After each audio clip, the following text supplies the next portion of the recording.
wabarakatuh. Waalaikumsalam warahmatullahi wabarakatuh. Bagaimana kabarnya hari ini? Baik, Bu. Alhamdulillah. Sudah pada makan siang? Sudah, Bu. Sudah. Alhamdulillah. Baik anak-anak, hari ini kita akan belajar mengenai peristiwa dalam kehidupan. Nah, sebelum belajar, mari kita berdoa terlebih dahulu. Saudara gini, saya persilahkan untuk memimpin doa terlebih dahulu. Sebelum belajar, mari kita berdoa. Berdoa dimulai.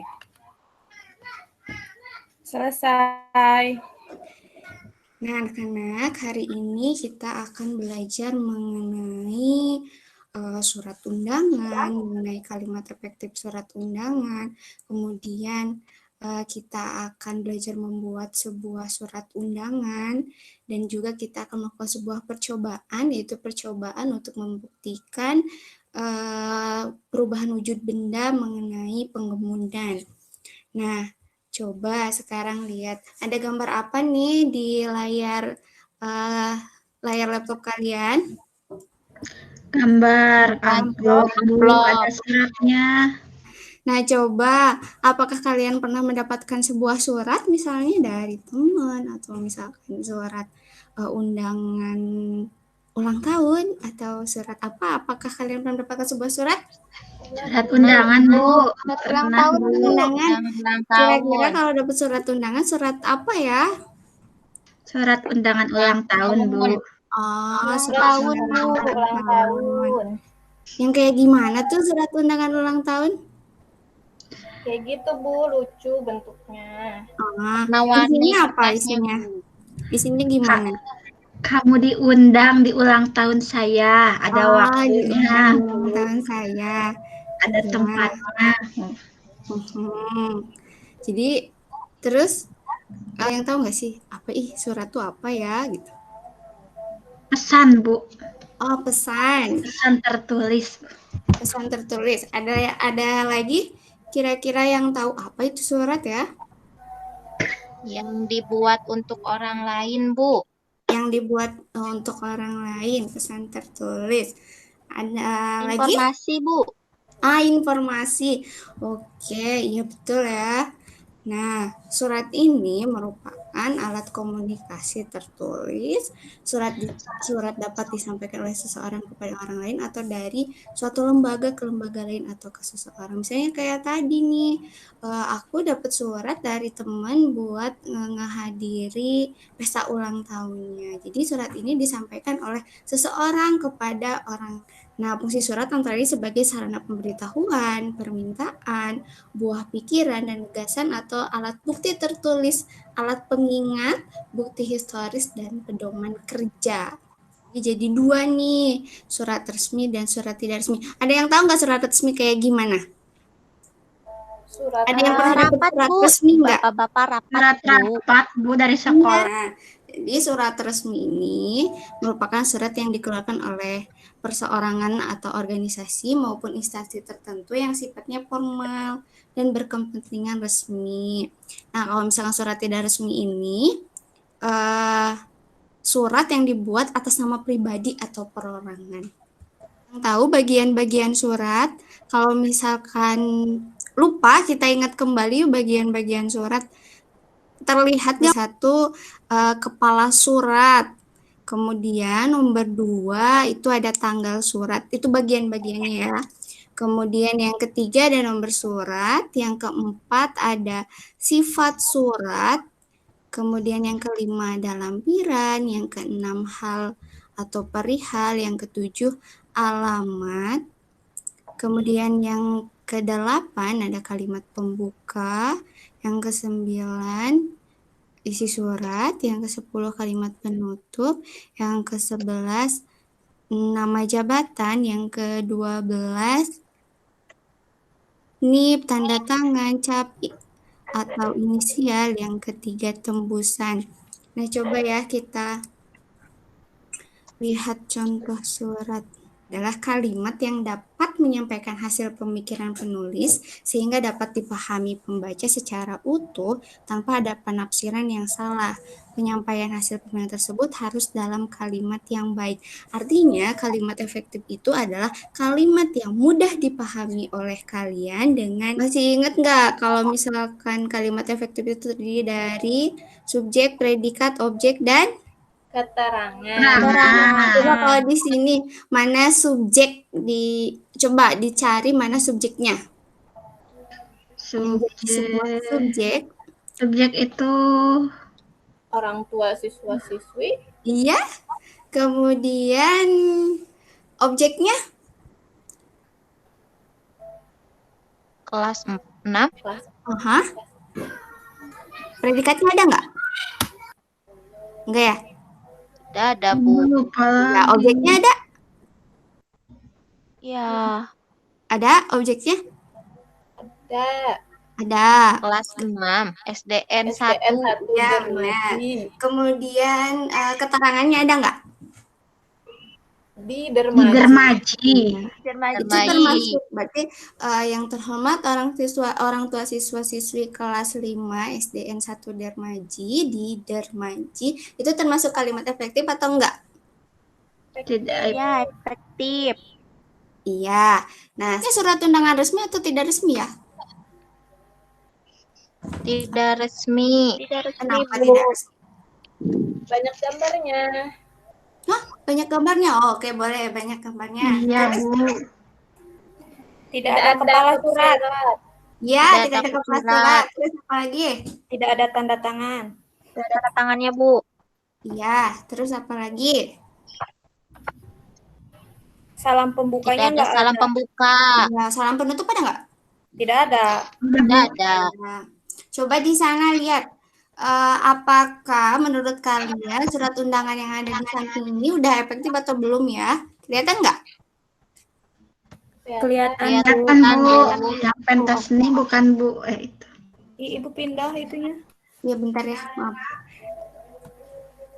Coba lihat dari kepada siswa-siswi SDIT Baidur Rahman, ayo hadiri dan saksikan. Coba dari kata pertama kepada itu harusnya huruf kecil atau huruf besar? Besar, Bu. Besar, Bu. Besar atau kecil? Besar, Bu. Kepadanya harus besar, Bu. Iya. Sekarang siswa-siswinya. Siswa Udah betul nggak kira-kira tuh kalimatnya? Besar, Bu, kepadanya. Oke, yang salahnya kepadanya harus besar. Terus apa lagi?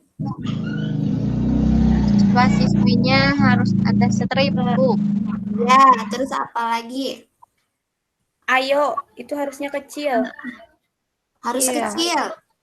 Terus apa Iya, lagi? Bu. Harus diakhiri dengan tanda seru, Bu. Setelah Iya, saksikan. Bu.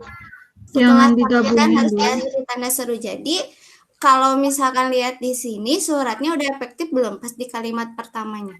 Belum. Tidak, belum, Bu. Berarti kalian sudah mengetahui nih bagaimana cara membuat surat yang efektif, kemudian yang bisa dipahami, udah tahu mana yang bisa bedain mana surat yang resmi dan juga yang surat tidak resmi. Nah, sekarang kalian bisa membuat sebuah karya seni yang berupa surat undangan. Kalian boleh menggambarnya sesuka hati. Nanti kalian boleh bikin surat bisa kalian padu-padankan dengan sebuah seni rupa yang ada di daerah kalian. Misalnya kalau misalkan di daerah Ibu ada wayang, gambar. Nanti kalian bisa di pinggir-pinggirnya kasih gambar wayang, atau misalkan kalau di daerah Ibu ada batik, nanti kalian kasih aksen-aksen batik. Bisa dipahami? Bisa, Bu. Oke. Nah, sekarang kalian udah tahu yang mau melakukan sebuah percobaan? Ada, Bu. Ada, Bu. Oke, sekarang kita siapkan alat dan bahannya dulu ya. Coba ada apa aja? Gelas, Bu. Es batu. Iya, ada air. gelas dan es batu. Udah disiapkan belum? Sudah, Sudah. Bu. Hari ini kita akan melakukan percobaan untuk membuktikan sebuah perubahan wujud benda, yaitu sifat pengembunan. Nah, sekarang kita siapkan alat bahannya dulu ya. Ya, Bu. Udah ada es batunya? Ada, Bu. Sudah, Bu. Udah. Gelasnya sudah? Ada. Nah, sekarang kita masukkan es batunya ke dalam gelas. Sudah? Sudah, Bu. Sekarang kita Ya, Bu. simpan di meja kalian masing-masing. Kemudian kita amati, kita lihat perubahan apa yang terjadi. Di menit pertama, gelasnya udah mulai gimana nih rasanya? Dingin. Udah mulai dingin ya? Oke, sudah 4 menit ya. Coba dirasakan gelasnya semakin apa nih? Semakin dingin. Sudah 6 menit nih. Apa yang terjadi? Esnya cair. Cair, Bu. Ya, esnya udah mulai mencair Gelasnya ya. dingin. Sudah 8 menit ya. Nah, apa yang terjadi? Kemudian di gelasnya sudah ada, di dinding gelasnya sudah ada apa nih? Titik-titik air. Udah ada titik-titik air ya. Oke, udah 10 menit. Coba apa yang terjadi? Perubahan apa yang terjadi? Dinding. Titik airnya makin banyak ya? Iya, makin banyak. Ya. Kemudian yang kita lakukan ini untuk membuktikan peristiwa apa? Pengembunan. Pengembunan. Ya. Terus peristiwa tersebut ini dapat terjadi karena apa? Suhu di gelas lebih dingin dibanding Iya, udara betul ya, suhu. Iya. Kemudian uap airnya berubah jadi apa? Jadi air. jadi air. Iya, menjadi air, menjadi cairan yang menempel pada sisi-sisi luar gelas atau titik-titik air. Nah, sekarang kita simpulkan hasil percobaan yang sudah dilakukan. Ada yang mau menyimpulkan?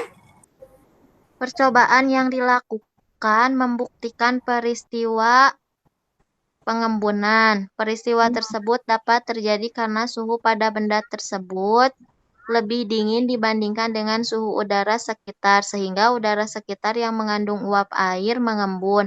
Uap air berubah menjadi air. Ya, berubah menjadi air ya. Nah, nanti silahkan kalian kumpulkan LKPD yang kalian sudah isi. Kemudian nanti kita presentasikan ya di lain waktu. Nah, cermati penggalan surat berikut yang tadi, bagian mana yang tidak ada dalam surat tersebut? Penutup, oke. Nah, coba sekarang kalian pilih dari kolom, ada berapa kolom nih? Ada berapa kalimat? 1, 2. Menurut kalian, kalimat efektif dari yang kalian lihat, dari yang 3 atau yang nggak apa-apa? Manakah kalimat yang paling efektif untuk mengisi surat di atas? Mengisi kalimat penutup surat di atas? Bagian ke-1, Bu. Yang ke-1 bukan, Bu. Yang ke-1, kenapa yang ke-1? Lebih mudah dipahami. Oke, lebih mudah dipahami. Tahu ya kira-kira benar atau enggak ya? Betul, ternyata sudah efektif. Yang paling efektif itu yang Pertama. Sekarang kalian silahkan untuk mengisi soal yang Ibu berikan di WhatsApp, kerjakan. Kalau sudah selesai, kalian bisa kirimkan ke Ibu ya. Nah, anak-anak ada yang ingin ditanyakan? Tidak ada, Bu. Apa aja yang sudah kalian pelajari sekarang? Surat, macam-macam surat, Bu. Kalimat efektif, percobaan. Percobaan. Buat surat undangan, Bu. Iya, terus apa lagi? Sudah, Baru. Bu. Sekarang kalian sudah belajar tentang tadi kalian sudah belajar tentang surat, kemudian kalimat efektif dalam sebuah surat undangan, kemudian kalian sebutkan sebuah percobaan. Percobaan apa? Pengambunan. Pengambunan. Iya, bisa dipahami? Bisa, Bu. Bisa, Bu. Bisa, Bu. Nah, sekarang kalian bisa menuliskan bagaimana perasaan kalian ataupun apa saja yang sudah kalian dapatkan ataupun apa saja yang sudah kalian pelajari selama pelajaran ini dalam sebuah kertas.